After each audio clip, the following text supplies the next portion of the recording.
Voilà, je vais laisser la parole à Pascal sur la méthode Saint-Malo. Merci Patrick. Bonjour tout le monde.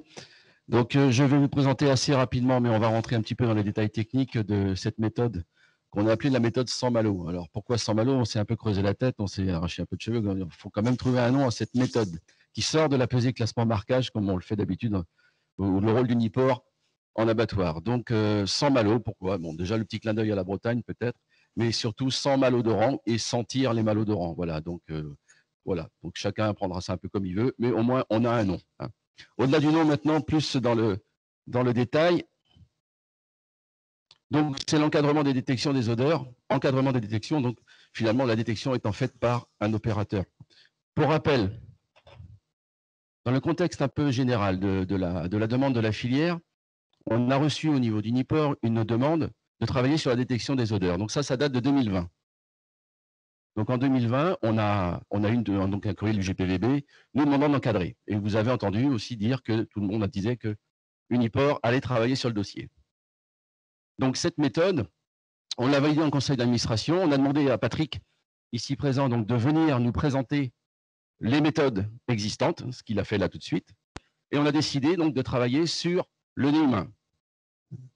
Au-delà des méthodes, en fin de compte, que Patrick nous avait exposées, ce qu'on a décidé donc de faire, c'est de mettre en commun les compétences. Les compétences d'Uniport, tout d'abord, parce que Uniport, c'est un petit peu le bras armé de la filière en abattoir.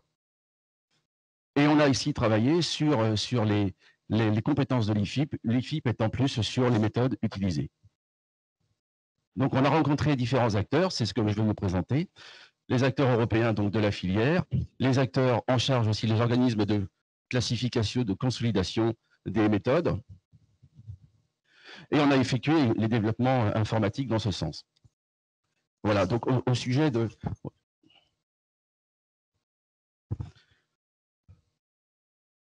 des contextes déjà. En abattoir, je vais essayer de vous présenter un petit peu comment fonctionne Uniport en abattoir, c'est-à-dire rappeler un petit peu le fonctionnement sur une chaîne.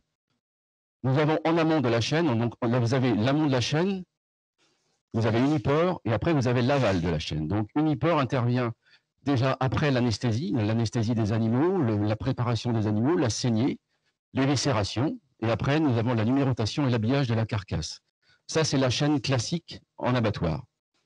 Ensuite, après Uniport, vous avez tout ce qui concerne le ressuyage de la carcasse, le tri selon les données qu'Uniport aura envoyées donc à l'abattoir, et après donc je vois mal d'ici, mais la découpe et l'orientation des carcasses en fonction donc des données d'Uniport. La zone Uniport sur une chaîne, en fait, elle est constituée premièrement de l'identification de la carcasse, du sexage, de la pesée, du contrôle de la présentation. Contrôle de la présentation, c'est vérifier que l'abattoir n'a pas enlevé, n'a pas fait des parages qui sont complètement interdits. Et ensuite, les données sanitaires qui sont récupérées des services vétérinaires. On a le classement TMP. Ces informations sont générées dans la base de données et classement marquage et envoyées à l'ERP de l'abattoir. Cet ERP va permettre à l'abatteur d'orienter ses carcasses en fonction des informations. La problématique ou ce contexte nouveau de détection des odeurs, c'est en fin de compte de créer un poste nouveau. Ce poste, vous l'avez en vert ici, c'est donc prélèvement d'une information supplémentaire, la note odorante, et ces notes odorantes étant prises par un nez humain. Cette information sera donc envoyée également à la base de données donc de pesée classement marquage et transmise à l'ERP de l'abattoir pour le tri. Donc voilà le contexte en abattoir. Sur cette procédure sans Malo, ce que nous avons fait, donc ce que je vais vous présenter, ce sont les références, mais Patrick en a déjà présenté quelques-unes. Ensuite, on va parler surtout du contrôle des opérateurs, ce contrôle des opérateurs en charge de la détection. Ça va de la sélection, formation, qualification, l'étalonnage, jusqu'à l'encadrement. Et le plus important, quelque part au final, c'est la gestion de cette information, que ce soit pour l'abatteur, pour orienter ses carcasses, mais aussi pour l'éleveur et pour les groupements de producteurs, puisque quelque part, il faut quand même que cette information puisse remonter en amont pour que on améliore que ce qu'on mesure. À partir du moment où on va mesurer, on va pouvoir consolider des informations et les éleveurs vont pouvoir s'améliorer. Donc voilà, si je parle maintenant des références, les références scientifiques, donc je ne vais pas redire ce qu'a dit Patrick. Donc le programme européen Camping qui a défini les Golden Standards, donc là, Patrick nous les a présentés. Le guide européen des bonnes pratiques avec l'arrêt de la castration en 2018. Ça, c'était également les principes et les méthodes de gestion des opérateurs. Ça, ce sont des guides européens qui sont disponibles sur le site de l'Union européenne. On est dans les fiches de bonnes pratiques. On n'est pas dans la conduite opérationnelle. On est sur un principe général. Et ensuite, le réseau scientifique européen auquel participe Patrick, l'IPEMA, qui permet d'échanger des informations. Ça date de 2019. Donc, vous voyez quand même qu'il y a des choses qui sont faites en amont et qui permettent finalement d'avoir suffisamment de références scientifiques pour avancer sur ce dossier. Les références normatives, à partir du moment où on est sur du sensoriel, on a la chance, c'est que dans le sensoriel, il n'y a pas que les détections des odeurs de Malentier. Il y a déjà le parfum, il y a le vin, il y a plein d'autres choses qui sont utilisées dans le sensoriel. Donc, il y a deux normes les plus importantes on va dire de ces références normatives. C'est la norme 85-86 qui permet donc de définir l'analyse sensorielle, de sélectionner, d'entraîner les opérateurs. Et il y a également la notion d'un opérateur expert. Vous verrez qu'on s'en est inspiré dans ce qu'on appelle un référent, en quelque sorte, dans cette référence, donc 85-86. Et la deuxième, c'est la 41-20, qui permettent finalement de faire des essais triangulaires avec des analyses sensorielles. Donc, on l'utilise surtout pour la sélection des opérateurs. Et les références opérationnelles, si vous voulez, avec les FIP, on s'est dit, on ne va pas réinventer la roue. Le Malentier, il y en a de produits déjà depuis des années en Hollande. Il y en a de produits et depuis des années aussi en France. Donc, on est allé voir ce qui se passait chez les opérateurs. Donc, on a rencontré Vion aux Pays-Bas. Vion, il faut savoir que Vion a démarré la production de Malentier, Patrick, c'est 2009, je crois. Donc, déjà une certaine expérience. Et ils nous ont tout ouvert, c'est-à-dire toute la procédure. Bien sûr, on s'en est inspiré. Topics et Northwind également, qui est un schéma de sélection en Hollande, qui avait déjà intégré, en fin de compte, ces mesures de Vion dans son programme de sélection dans les fin des années 2000. Donc aux alentours de 2010. Et Kiwa, c'est un peu l'équivalent d'Unifor en Hollande, en dehors des abattoirs de Vion. Et Kiwa, donc, est également, en plus de peser et de classer des carcasses, Kiwa s'occupe également de la détection des odeurs en abattoir. Voilà. En Allemagne, on a pris en référence le référentiel QS en sa version 2021 sur les détections des odeurs. Bon, c'est un peu moins complet que ce qu'ont écrit les Hollandais, mais il y a quand même quelque chose. En France, donc on s'est inspiré de l'étude dont vous a présenté Patrick de 2013, donc l'étude INAPOR, et également sur la sélection et la formation des opérateurs en abattoir. On s'est rapproché également de l'INRA sur la mise au point d'un kit de sélection. Patrick l'a présenté, ce kit de sélection sur la norme 41-20, c'est-à-dire les tests triangulaires. Et également, Coperl nous a ouvert ses portes sur les principes clés de la méthode Human Nose Coperl. Donc, voilà les opérateurs. Et ENAV sur son projet Finarbed aussi, qui nous a un peu montré ce qu'il faisait en matière de détection. Voilà les références sur lesquelles on est parti. Je vous dis, le principe, c'était de ne pas réinventer la roue, de faire des choses simples qui soient applicables. De cette consultation de ce qui se faisait, nous en sommes arrivés à 5 catégories. Pour un animal qui serait détecté par le nez humain, il en ressortira 5 notes possibles. La première, c'est la note 1, l'absence d'odeur de Malentier. La note 1, donc c'est bien sûr, la plupart des Malentiers seront sur cette note-là. On va dire, c'est peut-être pas une odeur normale de viande, mais en tout cas, il n'y a pas du tout d'odeur de Malentier. La note 2, c'est il peut y avoir une odeur déviante. Cette odeur déviante, c'est quelque chose qui ne sent pas du Malentier, mais qui sent une odeur. Je vous donne un exemple très simple. Si un éleveur met beaucoup de farine de poisson dans l'alimentation, on aura un gras qui va sentir le poisson. Pas que sur les mâles entiers, également sur les mâles castrés et les femelles, mais c'est une information. Et quitte à prendre une information sur une odeur, autant compléter par cette odeur déviante. Et après, on a 3 niveaux d'odeur de mâle entier. La petite odeur de mâle entier, mais pas déplaisante. Celle-là, ce sera certainement la grande majorité. Et après, on est dans les odeurs de mâle entier marquées, avec la très forte odeur de mâle entier marquée sur la note 5. Voilà. Donc ça, c'est appliqué par Vion, c'est appliqué par Coperl, c'est appliqué par Agromousquetaire. Voilà, donc on est parti sur des choses relativement simples, efficaces. Bien sûr, on pourrait se dire ça sent pas, mais c'est pas aussi simple que ça. Et autant affiner, parce qu'à partir du moment où on va avoir des nez humains qui vont devenir des nez experts, on va pouvoir avoir une mesure des différences de degrés d'odeur, comme on le fait sur un TMP finalement. Un porc est maigre, mais il est plus ou moins maigre. Ben là, ça sentira plus ou moins. La sélection des opérateurs. Donc là, on va rentrer maintenant dans le concret. Ce qu'il faut voir, c'est que déjà sur un abattoir, il faut identifier le nombre d'opérateurs nécessaires. Ça dépend de la cadence. Si l'abattoir abat 80 porcs à l'heure, ça fera 40 mâles entiers, il n'y a aucun problème. La personne a le temps de chauffer et de sentir. Si ça va à 700, 800 à l'heure, il est clair que cette personne, si on lui demande de chauffer et de sentir, autant ne rien lui demander parce que ce sera mal fait. Donc, dans ce cas-là, vous aurez deux opérateurs. Vous avez ici l'image en haut, où on a un opérateur qui chauffe avec un décapeur thermique et l'autre opérateur qui détecte les odeurs par le nez et qui vient après noter la note sur l'écran qui est à sa disposition. Ça dépendra aussi du volume d'abattage, puisque à un moment donné, on peut considérer qu'il peut y avoir du 2,7 ou des volumes très importants. Donc voilà, déjà la première chose que l'on fait dans un abattoir, c'est d'identifier le nombre nécessaire d'opérateurs. Ensuite, c'est en salle que ça se passe. Donc les premiers tests ont été faits la semaine dernière à Laval avec Patrick Chevillon et Pierre-Jean ici présents aussi dans la salle pour Uniport. Cette sélection en salle, c'est la norme dans 85-86, c'est-à-dire capacité à identifier et à enregistrer les odeurs. Vous avez différentes odeurs, ça passe du café au thé, au cacao ou d'autres choses.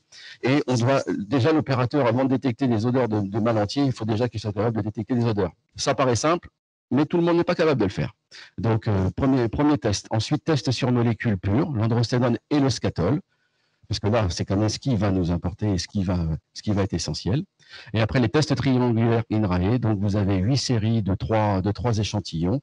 Chaque fois, il y a un échantillon qui est plus ou moins pollué en androsténone et scatol. L'opérateur doit le trouver. Il doit faire cette série du mieux possible.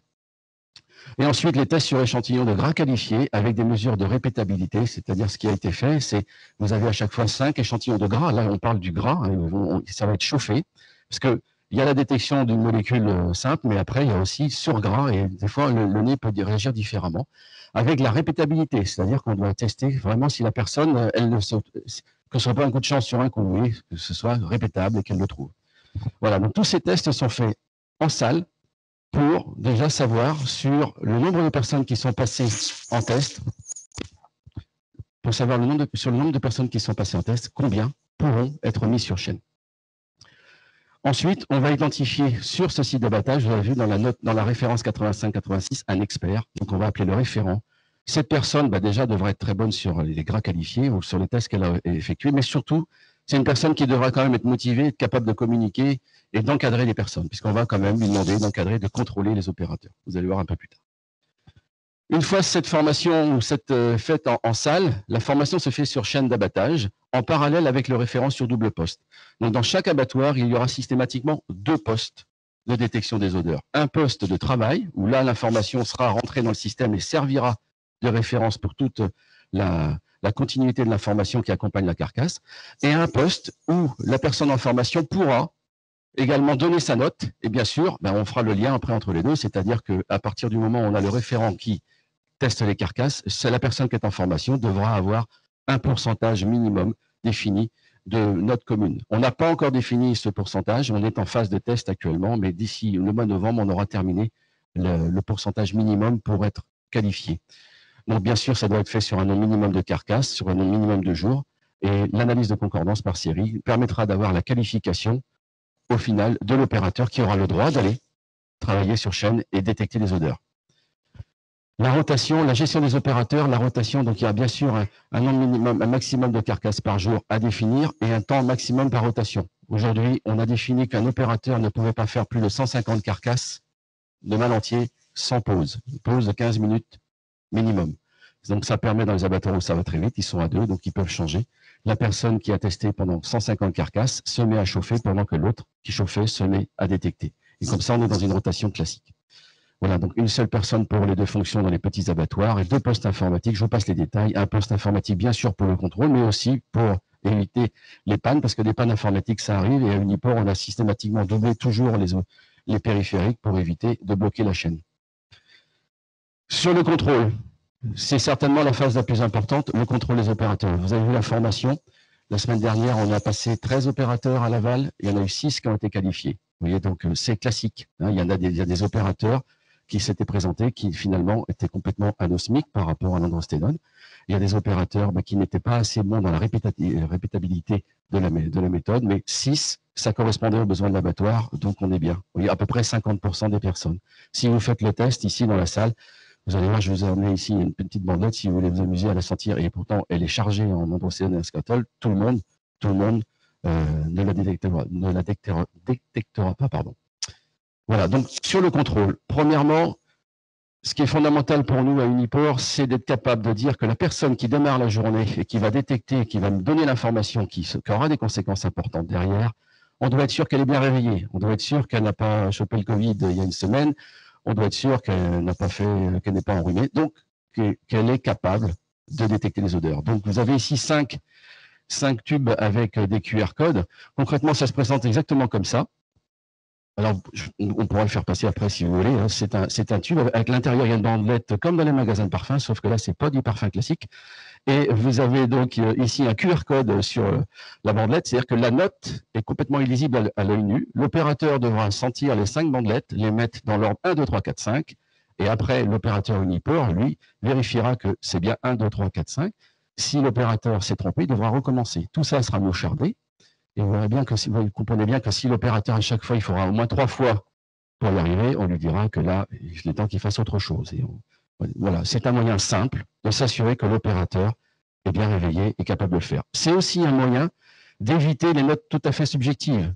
Un exemple très simple, on sait très bien que les notes 5, il n'y en a pas beaucoup et ça diminuera avec le temps. On améliore que ce qu'on mesure. À partir du moment où on va mesurer, envoyer les informations à l'éleveur, il y a du travail qui va être fait par tout le monde pour diminuer. Il faudrait éviter que l'opérateur se dise qu'il faut quand même trouver des notes 5. Donc là, il y a une note 5 et ce sera la référence pour éviter. Vous voyez que par la subjectivité de la mesure, à un moment donné, on se dit il faut quand même que je trouve du 4 et du 5. Voilà.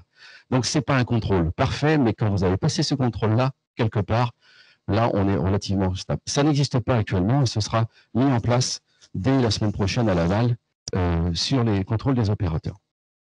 Donc, l'analyse des données, bien sûr, se fera pendant et à la fin de l'abattage. Ensuite, de ce contrôle, a priori, il y aura les contrôles périodiques sur chaîne, contrôles qui seront faits par le référent.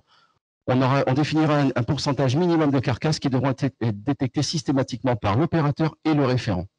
Donc, 10, 15, 20% de cet score des carcasses qui devront avoir la double note, qui permet de faire un contrôle continu périodique sur chaîne. Le contrôle périodique en laboratoire, donc là, on doit définir également le pourcentage de carcasses que l'on reprendra et qu'on prendra des notes 1, 2, 3, 4, 5, on les amènera en labo et on vérifiera qu'il y a quand même une corrélation. Le groupe Cooper le fait et on s'inspire de cette expertise de Cooper là-dessus parce que ça nous paraît quand même nécessaire.